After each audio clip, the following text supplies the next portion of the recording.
Қазақмыс компаниясы еліміздегі бірден бір алпауыт кәсіпорын. Ол Қазақстандағы ең ірі мыс өндіруші қуатты компания болып саналады.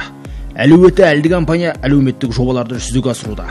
Қазақмыс кәсіпорындары Жезқазған, Балқаш және Сәтпаев және бірнеше елді мекендерде орналасқан. Корпорацияның зауыттары мен шахталарында жергілікті тұрғындардың едәуір бөлігі жұмыс істейді. Сонымен қатар, компания адамдарды жұмыс орындарымен түгелдей қамтамасыз етеді. Атап айтқанда, салықтар төлейді, стратегиялық маңызды өнім шығарады.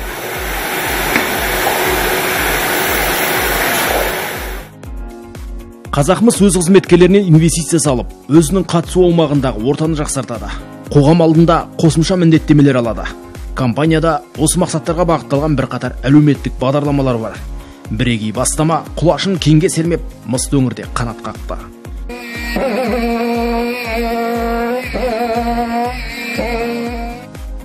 Қадамы қарышты компанияның корпоративтік әлеуметтік жауапкершілігінің үлкен бағыттарының бірі мүгедек балаларды оңалту. Ал 2020 жылдан бастап Мысты шаһарда Жезқазған медициналық орталығының базасында оңалту бөлімшесі балғындарға есігін айқара ашты. Бұл әлеуметтік жобалардың нақты нәтижесі. Медициналық мекемеде ерекше балалар тегін ем-дом қабылдайды. Әрі Қазақмыс барлық шығындарды өз мойнына алған. Ал 2023 жылдың бірінші жартыжылдығында ғана орталықта оңалту курстарынан 106 бала өтіпті. Олардың арасында 60 компания қызметкерлерінің балалары, қалғандары аутсорсингтік ұйымдар қызметкерлерінің бүлдіршіндері. Сонымен қатар қатысушы өңірлердің тұрғындары да бар. Осы мақсаттарға жұмсалған шығындар сомасы 6 айдың қорытындысы бойынша 45,8 миллион теңгені құрайды. Әлеуметтік көмек әлеуетті етпек демекші. 3 жыл бұрын Қазақмыс корпорациясының аз қамтылған қызметкерлері компаниядан атаулы әлеуметтік көмекке қол жеткізді. Оған 90 сайын азық-түлік сатып алуға 75 мың теңге және баланы мектепке дайындау үшін 56,5 мың теңге мөлшерінде бір жолға ақшалай көмек көрсетіледі. Жарты жыл ішінде компанияда еңбек ететін 449 адам жалпы сомасы 42 миллион теңгеден астам көмек алған. Сонымен қатар компанияда емдеу профилактикалық мекемелерінде қызметкерлер мен зейнеткерлерді сауықтыру мәселесі назардан тыс қалған емес. Ересектер сауықтыру орталықтары мен шипажайларда ем-дом қабылдайды. Ал жас ұрпақ Балдәурен республикалық үздік сауықтыру орталықтарының бірінде демалады. Компания шығындардың көп бөлігін өтейді. Сондай-ақ 316 зейнеткер мен компания ардагерлеріне жолдама берілген. Компания еңбеккерлері спортты да сенімді серігі санайды. Корпорация өз қызметкерлері арасында салауатты өмір салтын насихаттауға ұдайы көңіл бөледі. Кез келген компанияға білікті ғана емес, өнеркәсіптік кәсіпорындарға дені сау кадрлар аса қажет дейді мұндағы мамандар. Қазақмыс өз қызметкерлерінің спортпен шұғылдану үшін барлық жағдайды жасаған. Бастысы олар бұқаралық спорт пен дене шынықтыруды барынша қолдайды. Мәселен, 2023 жылы корпорация спорт мекемелерімен 108,8 миллион теңге сомасына келісімшарт жасасыпты. 6 айдың ішінде спорт секцияларына 3 мыңнан астам қызметкер келген. Қайырымдылық қайырлы істемекші. Қайырымдылық шараларына атсалысудан Қазақмыс қашанда қалыс қалмайды. Бірінші жартыжылдықта компания 13,5 миллион теңгеге демеушілік көрсетіпті. Бұған қоса, корпорация қоғамдық қорлардың әлеуметтік жобаларын іске асыруға мейлінше қолдау көрсетеді. Мәдени, білім беру іс-шараларын ұтымды ұйымдастырады. Азаматтарға материалдық қолдау көрсетеді. Спорттық шараларды өткізу жағында қаржыландырады.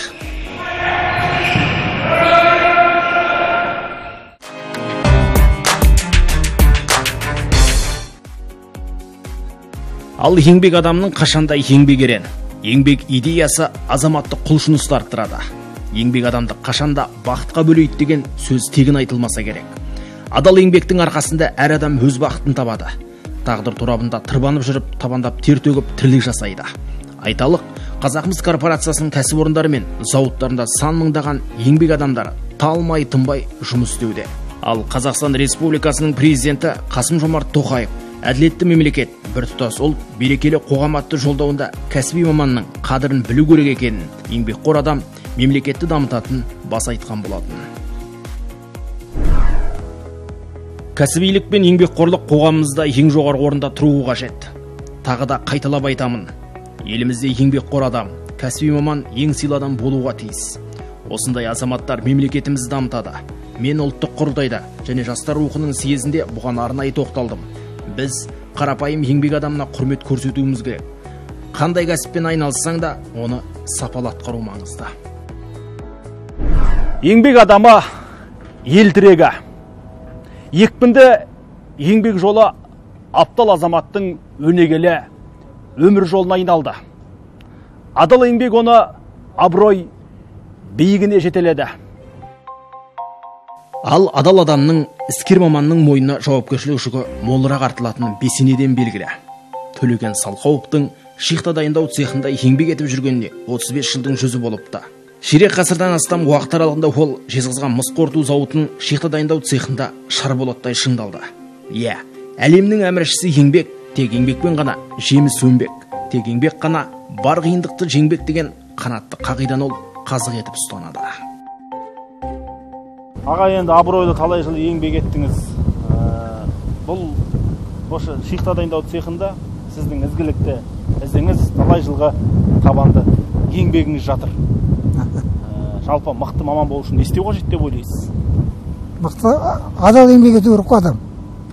Өз әрқайсысы өз әр салада, мысалы сіз журналист, сіз өз еңбегіңізді адал істесеңіз, ол еңбегіңіз әрқашан бағаланады.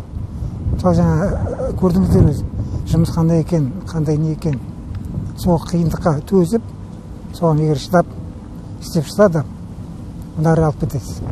Болады жаңағыдай бәрін бірдей топырақ шебірмей жаңа шыдамайтындар болады. Ондайлар да бар енді. Жаңа айттым ғой, жаңа қиындығы да болады, қызығы да болады, жұмыс болғаннан кейін сондай болады өзі. Бірақ жаңағыдай енді ұжымына байланысты адам. Ұжымымыз жақсы болып кетті, біздер содан бар. Жаспыз ол уақытта 20-дағы баламыз әлі, содан бірін-бірімізден нетіп ойнап көріп жаңағыдай сонымен нетіп қалдық. Қазірден жастар көп, құдайға шүкір. Бар істеп жатыр бәрі де. Бірақ енді сондай жаңағыдай айтып тұрмын, ол адам өз таза пейілімен, таза несімен істесе, ол еңбегі жанат деп ойлаймын. Жезқазған мыс қорыту зауытының шихта дайындау цехында 200-ден астам адам еңбек етеді. Мұнда олар 3 ауысыммен күндіз түні бойы жұмыс істейді.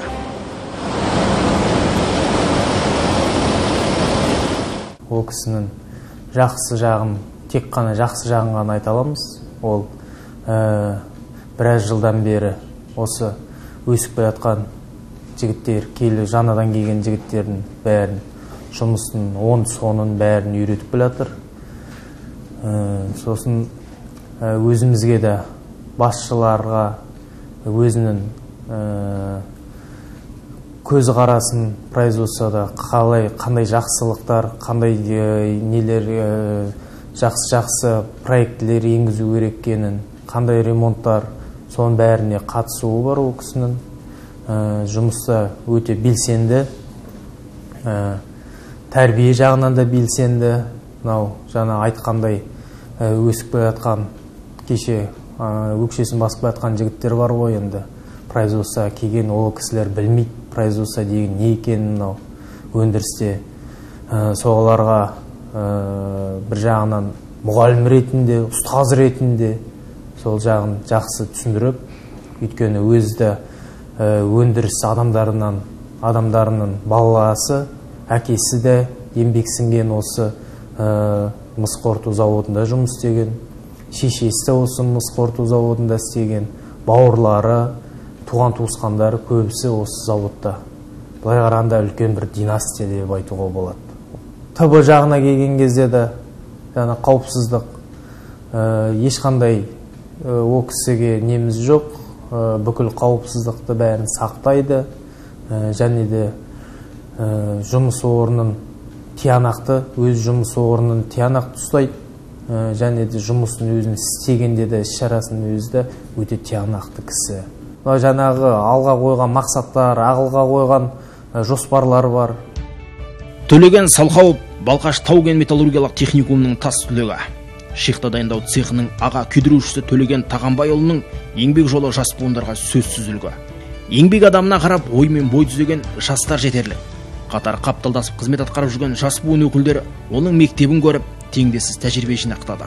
Осылайша жас металлургтер Төлеген Салқауовтың ізін басып, сара жолын даңғыл дара жолға айналдырды. Жалпы Төлеген ағамыз еңбек тәжірибесі бойынша бұл біздің мыс қорыту зауытында шихта дайындау цехында 40 жылдай шамасында жұмыс істеп келе жатыр. Өзінің артынан ерген іні буындарын біраз стажер дейміз ғой, тәлімгерлерді тәрбиелеп, сол тәлімгерлердің ішінде біреу мен болам өз басым. 2008 жылы алғаш мыс қорыту зауытының табалдырығын аттап осы шықты дайындау цехына келгенде бригадир болып жүрген осы бригадаға жаңа Төлеген ағаларымыздың қатарына қосылған едім. Сонда алғаш өзі көріп танысқан ретінде өз бауырымызға басып, сен болашақ басшы боласың деп өзі бір айтқан тілегі бар еді. Ол кісіге мың алғыс, мың тағзым десем де болады. Осы уақытқа дейін алған өте көп дәрежелі марапаттарға ие, ұжымда беделді кісі, әрқашан ешкімге сұрағаннан тайынбай, тек қана жақсы жағынан көрсете білетін, бригаданы алға тарта білетін осы цехтың бетке ұстар азаматтардың бірі. Әр сөзін тек ірі істермен дәлелдейтін Төлеген Тағанбайұлы қарапайым қалпынан бір тайған емес. Адал азаматтың еңбек жолымен өмір өткелі өнегеге толы. Бұл енді шықты дайындау цехы сіздің өміріңіздің бір бөлінбес бөлшегіне, көрінбес өлшеміне айналып кеткендей, иә? Жарты өмір ғой. Жарты өмірден көп қой енді. Несімен ыстық сізге осы цех? Енді айтып тұрмын ғой, жаңағыдай біресе суығы да болады, ыстығы да болады. Жаңа ұжым болғаннан кейін солар тартып тұрады бірін-бірімізге. Демалыстар, иә, жаңа демалып жатасың, бірақ ондай жаңағыдай жұмыста бір жағынан ойлап жатады. Біріншіден айтып отырамын, жаңа төзімділік болу керек. Жұмысқа адам адал болу керек. Адал еңбек істеп, оның бар жаңа қиындық болса қиындыққа төзу керек. Қандай жұмыс болсын қиналмай істеп жүре беру керек. Қорықпау керек жұмыстардан. Ол анау екен, ол мынау екен деп. Ол бар жаңа адамдар өзінде жаңа таныстары бар. Бір жұмыстан екінші жұмысқа кетіп қалды, я жағандай екен. Ондай керек жоқ. Бір жерде істеді ме, соны дұрыстап аяғына дейін болмады әйтеуір сол еңбектеніп, адал еңбектену керек қой. Еселі еңбегімен табан ақы маңдай терідей елеусіз қалмады. Ел экономикасының өркендеу жолындағы сіңірген сүбелі үлесі әркез жоғары бағаланды. Төлеген Салғауов бірінші және екінші, үшінші дәрежелі еңбек даңқы орденінің иегері. Завалдар оқуат, жаңа пештер жанады мысалға. Сол уақытта иә, ондай не болады жаңа қиындық. Бір енді бәрі оны төзу керек оған. Онысын барып кейде ойлайсың, жаңа үйту керек, кейде. Иә, ол баяғыда ойлайтын ол. Кетіп қалып ана жаққа ауысып кету керек, ана жаққа ауысып кету керек, жеңіл жұмысқа деп. Оның бар жаңа істегеннен кейін бәріміз бір мысалы бәріміз бірге істейміз. Оны бірге істемейткеннен кейін жаңа ұмытылып кетеді. Тез арада жаңағыдай ой келеді, істеп салайын, тез арада жаңа бәрі жоқ болып кетеді. Ондайлар болады жаңағыдай қиын сәттерде, сондай кейбір ойлар болады жаңағыдай. Қан жерге ауысып кетсем, мен жерге ауысып кетсем, сосын барып артына ойлайсың, қойшы. Істеп жүрген жұмысым. Айттым жаңағыдай. Өз ойым мысалы қиындық па, осы қазір бәрі кетеді бұл. Уақытша нәрсе бұл. Қазір болады. Сосын жаңағыдай ұмытып кетеді. Анам, мамам, сонымен жаңағыдай айттым ғой жаңа. Өзімде бір-бірімізден бәріміз кіші, үлкен, ондай жоқ, бәріміз ойнап біліп, сонымен уақытты қалай өтіп кеткенде білмей қаламыз. 3 күн істеп, 2 күн демаламыз. Бастапқы неге сапалы түйіршік беру металлург бөлімдеріне.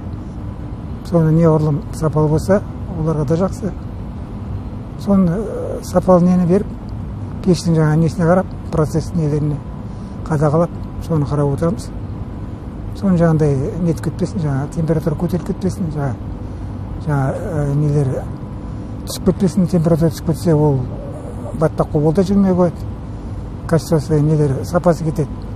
Жаңа түйіршіктердің қатты көтеріліп кетсе, ол жанады пеш. Ол да жаман. Сосын жаңа соларды қарап қадағалап, жаңа үстінде не бар, жаңа тізбек, сол тізбекте жаңа жігіттерге бар. Солармен бірге жұмыс істейміз.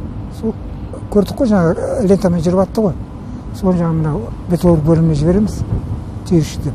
Олар сосын арай балықтады да жаңағыдай өз процесстермен кете береді. Дайымызға дейін. Дайымыз мынау электритмден шығады. Бәрі жаңа 3-9-4-9-ымыз мына цехтан шығып жатыр электритмден. Сол біздің жаңа еңбегіміз сол жаңа не ғой. Біздің бастыққа мақсатымыз сапалы түйіршік беру.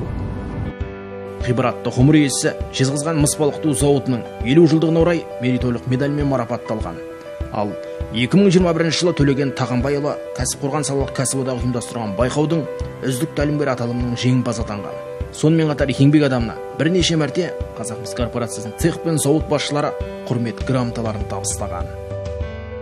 Талай жылғы 30 жылдан астам еселі еңбегіңіз ел тарапынан да лайықты марапатпен де еленіп жатыр. Өзіңіздағы осы марапатталған кезде бір мақтаныш, масаттаныш сезім ойыңыз кернейтін шығар.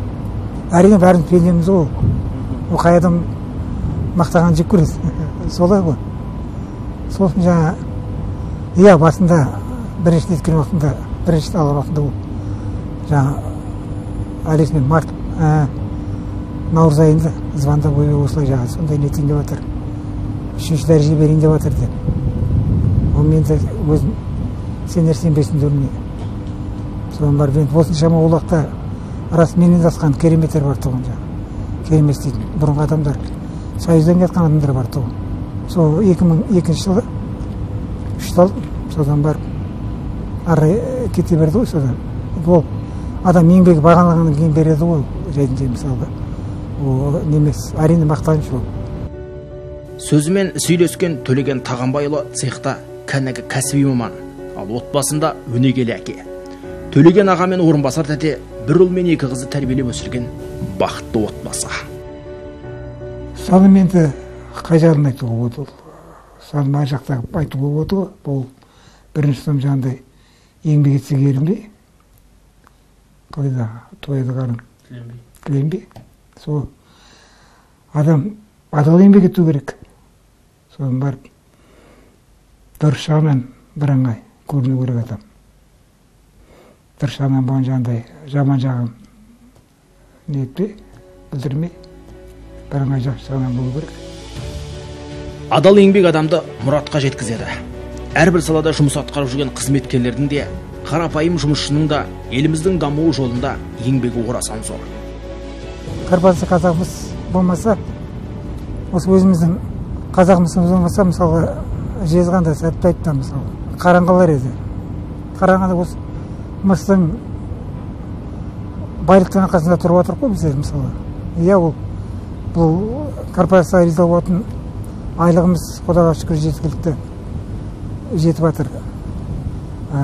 Неміз қаламыз не етсе әйтеуір шамалы болса да кішкене көркейіп өмір сүріп жатыр. Басқа жақтарда емес әйтеуір жағдайымыз жақсы. Корпорацияның басшыларына да, корпорацияда рахмет, солардың арқасы арасында біздер өйстіп өмір сүріп жатқанымызға. Корпорацияға алғысым шексіз. Сондықтан да елдің еңбекпен көркейетінін ескерсек, еңбек адам атанған Төлеген Салқауовтың қоғамда қашанда орны ерекше, абыройы биік.